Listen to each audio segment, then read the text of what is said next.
ये आपका अगला क्वेश्चन है। थ्योरी को ना पढ़ के इसका मेन वो देखते हैं। The task 1 to each man. इसमें ये कह रहा है 1 टास्क आपका प्रत्येक व्यक्ति को आपका मिलना चाहिए, या कुछ क्वेश्चनों में ऐसे कह देता है 1 जॉब प्रत्येक व्यक्ति को मिलनी चाहिए, हर एक व्यक्ति को 1 जॉब मिलनी चाहिए। तो इस प्रकार के भी आपके असाइनमेंट प्रॉब्लम के क्वेश्चन होते हैं।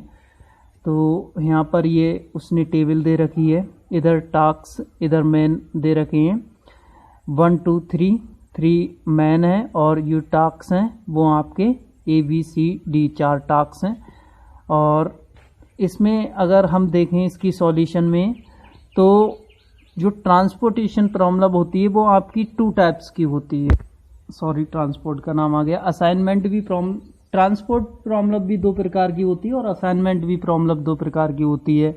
असाइनमेंट प्रॉब्लम में एक बैलेंस असाइनमेंट प्रॉब्लम होती है, एक अनबैलेंस असाइनमेंट प्रॉब्लम होती है।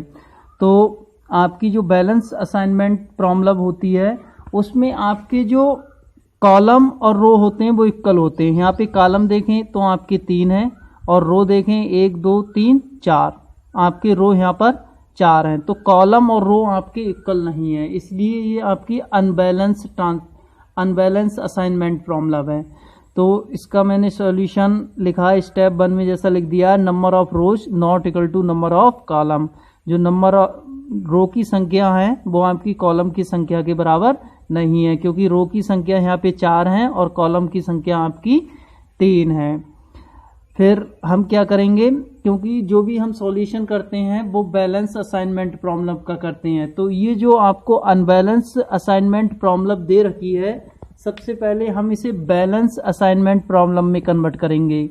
तो now be introduce A dummy column, क्योंकि इसमें आपके 4 तो रो हैं, एक कॉलम कम है, तो उस कॉलम को हम डमी कॉलम नाम दे देंगे और एक नया कॉलम डमी कॉलम इंट्रोड्यूस कर लेंगे। यही टेबल हम लिख लेंगे टॉक्स में ABC और मैन 1 2 3, और यहाँ पर एक कॉलम कम था तो वो हमने डमी कॉलम ले लिया और उसकी जो कॉस्टें हैं वो हम 0 0 ले लेंगे। अब आप देख रहे हो इसमें 1 2 3 4 कॉलम हो गए और 1 2 3 4 रो हो गई। तो 4 कॉलम है, 4 रो है। अब ये आपकी बैलेंस असाइनमेंट में ये कन्वर्ट हो गया है सवाल।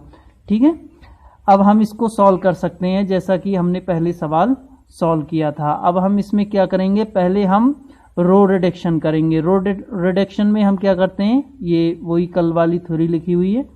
रो रिडक्शन में रो का मिनिमम एलिमेंट चॉइस करते हैं। यहाँ पर आपका 0 एलिमेंट है मिनिमम। अब इस 0 को प्रत्येक एलिमेंट में से घटाएंगे, 9 में से भी, 26 में से भी, 15 में से भी और 0 में से भी। तो यहाँ पर फिर मैंने घटा के स्टेप सेकंड में 0 को घटा के लिख दिया। 9 में से 0 घटाएंगे 9, 26 में से 0 घटाएंगे 26 और 15 में से 0 घटाएंगे 15 और 0 में से 0 घटाएंगे तो 0। इसी प्रकार इस वाले में देखेंगे स्मॉलेस्ट एलिमेंट दूसरी रो में, इसमें भी 0 है, तो 0 को किसी में भी घटा दो यही सारी संख्याएं आएंगी, वो मैंने यहाँ पे लिख दी हैं। इसी प्रकार से तीसरे रो में इसमें भी स्मॉलेस्ट आपका 0 है, तो 0 को किसी में से घटाओगे तो सेम संख्याएं वही रहेंगी, कोई इफेक्ट नहीं पड़ेगा 0 घटाने पर।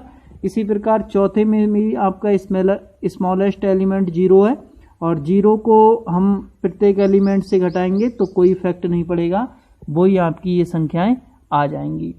अगले स्टेप में हम स्टेप 3 में क्या करेंगे, स्टेप 3 में करेंगे कॉलम रिडक्शन।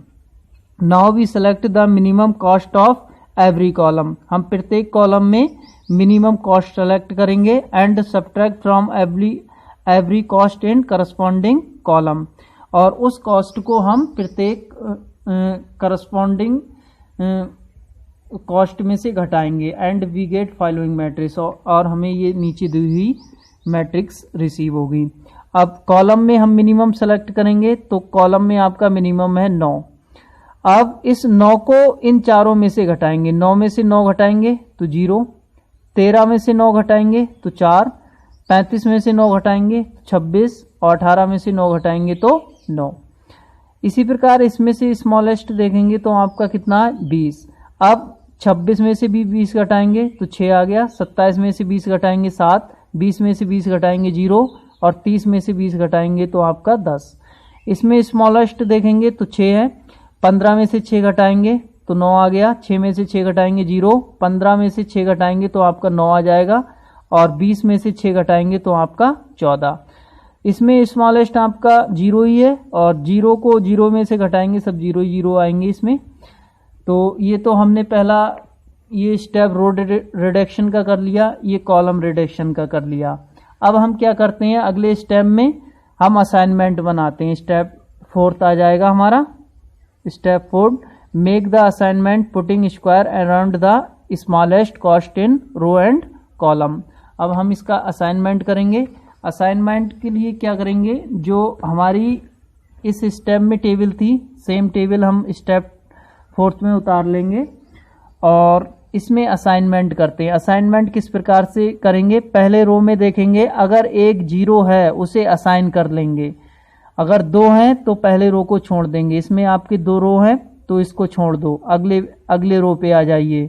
अगले रो में भी 2 0 हैं तो असाइन नहीं करेंगे, अभी छोड़ देंगे। अगले में देखेंगे 2 0 हैं तो असाइन नहीं करेंगे, अगर 1 0 होता तो असाइन कर लेते। नेक्स्ट में देखेंगे 1 0 है तो असाइन कर लेंगे। इस चौथे वाले में रो में देख रहे हैं 1 0 है तो इसे असाइन कर लेंगे। इसमें हमने असाइन कर लिया। बाकी अगर कॉलम में कोई 0 है तो उसे हम काट देंगे। रो में असाइन किया, कॉलम में कोई 0 है उसे काट देंगे। रो का तो हमने प्रोसेस कर लिया सारे रो में। अब कॉलम वाइज करते हैं। कॉलम में 1 0 है उसे असाइन कर लेंगे, तो कॉलम में यहाँ 1 0 है, इसे हम असाइन कर लेंगे। और रो कॉलम में असाइन किया है तो रो में कोई 0 उसे काट देंगे। ये 0 ये ऑलरेडी कटा हुआ है, काटने की कोई ज़रूरत नहीं है।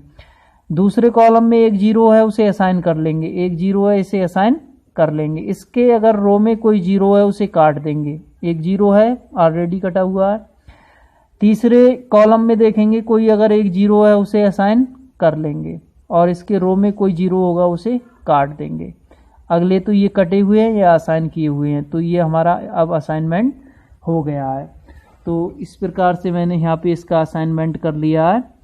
From above table we get following assignment policy. अब हम इसकी असाइनमेंट पॉलिसी लिख देंगे। ए ने किसे चॉइस किया है, पहले को, ठीक है, ए ने फर्स्ट को चॉइस किया है।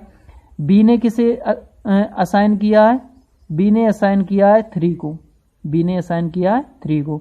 सी ने किसे असाइन किया है, सी ने असाइन किया है 2 को, सी ने असाइन किया है 2 को।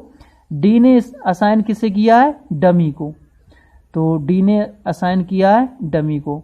अब कास्ट ऑफ असाइनमेंट निकाल देंगे, या मिनिमम कॉस्ट इसे कहते हैं।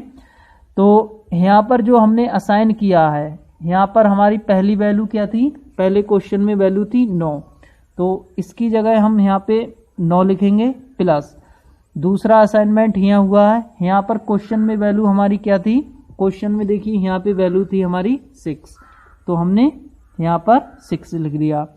अगला असाइनमेंट हमारा क्या हुआ यहाँ पर, तो यहाँ पर पहले क्वेश्चन में वैल्यू क्या थी, वो हमारी यहाँ पर जो वैल्यू थी वो थी आपकी 20, तो मैंने 20 लिख दिया।